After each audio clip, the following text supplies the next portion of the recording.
Assalamualaikum warahmatullahi wabarakatuh. Sebelumnya mari kita yel-yel dulu. Siapa kita? Indonesia. Siapa kita? Indonesia. Siapa kita? Indonesia. NKRI harga mati, Pancasila jaya. SMP Negeri 2 Lumbang jaya, jaya, jaya. Sebelum itu mari kita tawasul.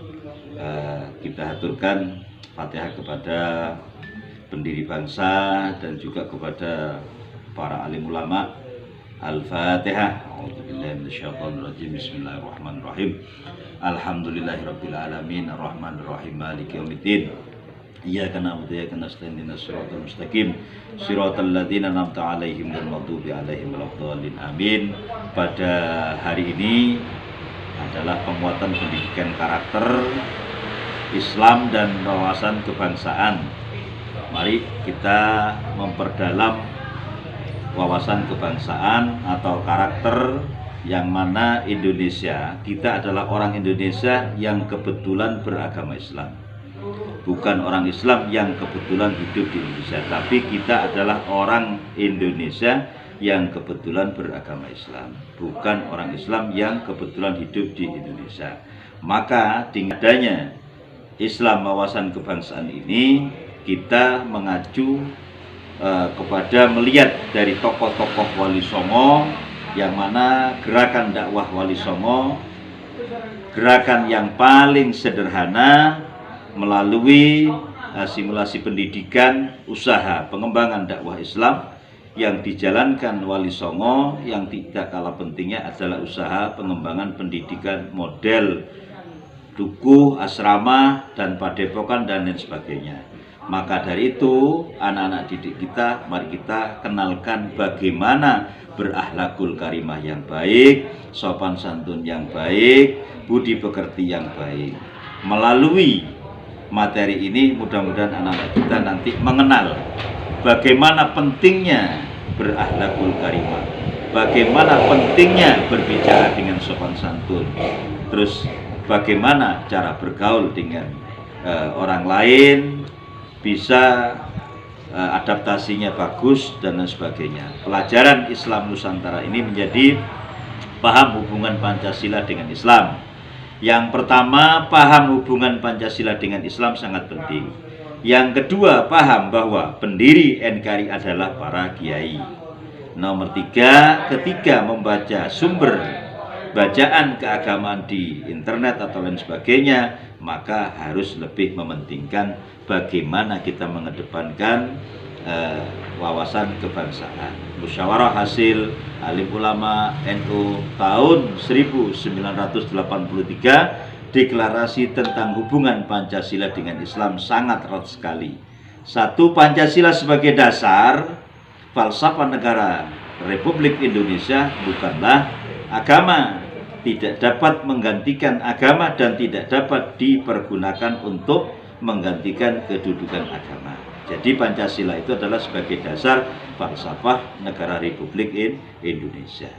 Yang kedua, sila ketuhanan yang Maha Esa sebagai dasar negara Republik Indonesia menurut pasal 29 ayat 1 Undang-Undang Dasar 45 yang menjiwai sila-sila yang lain, mencerminkan tauhid menurut pengertian keimanan dalam Islam. Jadi satu ketuhanan yang Maha Esa itu adalah mencerminkan ketauhidan. Yang ketiga, bagi Nahdlatul Ulama, Islam adalah akidah dan syariah, meliputi aspek hubungan manusia dengan Allah dan hubungan antara manusia. Maka Nahdlatul Ulama mempunyai satu ajaran atau akidah syariah yang meliputi hubungan manusia dengan Allah Subhanahu wa Ta'ala. Yang keempat, penerimaan dan pengamalan Pancasila merupakan perwujudan dari upaya umat Islam Indonesia untuk menjalankan syariat agamanya. Jadi secara otomatis penerimaan dan pengamalan Pancasila adalah sebagai syariat untuk kita melaksanakan agama Islam yang secara syar'i kita wajib melaksanakan dan mengedepankan bagaimana kita mengupayakan saling hormat menghormati.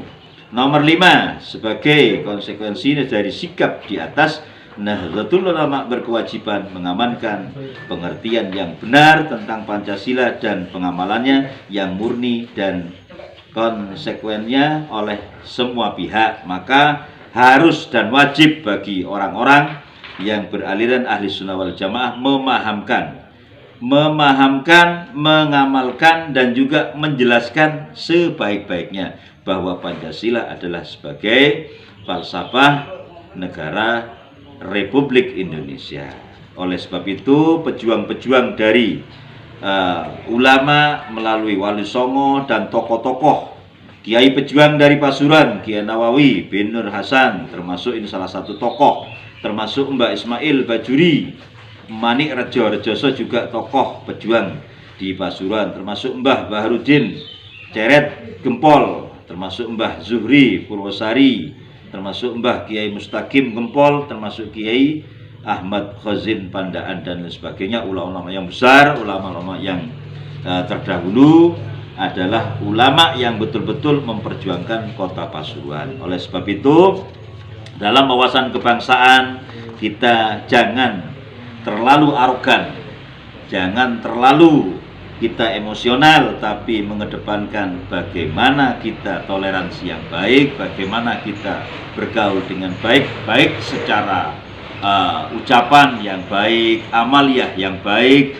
tindakan yang baik. Ini mencerminkan akhlakul karimah yang baik, bahwa bangsa Indonesia terwujud dari lahir dari para alim ulama, yang mana alim ulama ikut berjuang di dalamnya memperjuangkan kemerdekaan NKRI. Maka dari itu saya minta kepada semua anak-anak, mari kita mengerti dan memahami bahwa kita hidup di Indonesia jangan sampai lupa dengan bagaimana kita mengembangkan sila-sila yang ada di Pancasila.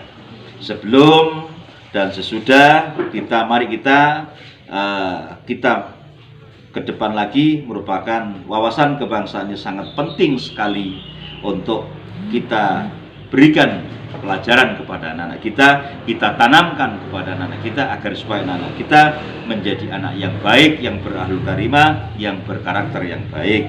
Sebelum itu, mari kita tutup dengan doa. Rabbana anfa'na bima 'allamtana, Rabbi 'allimna alladzi yanfa'una, Rabbi faqihna wa faqih ahlana wa qarabati lana fi dinina. Subhanallah bihamdi wa asyhadu an la ilaha illallah anta astaghfiruka wa atubu ilaika. Rabbana atina fid dunya hasanah wa fil akhirati hasanah wa qina adzabannar. Wa sallallahu wasallam alhamdulillahi rabbil alamin. Sebelum itu, mari kita lagi, siapa kita? Indonesia. Siapa kita? Indonesia. Siapa kita? Indonesia. Wallahul muwaffiq. Assalamualaikum warahmatullahi wabarakatuh.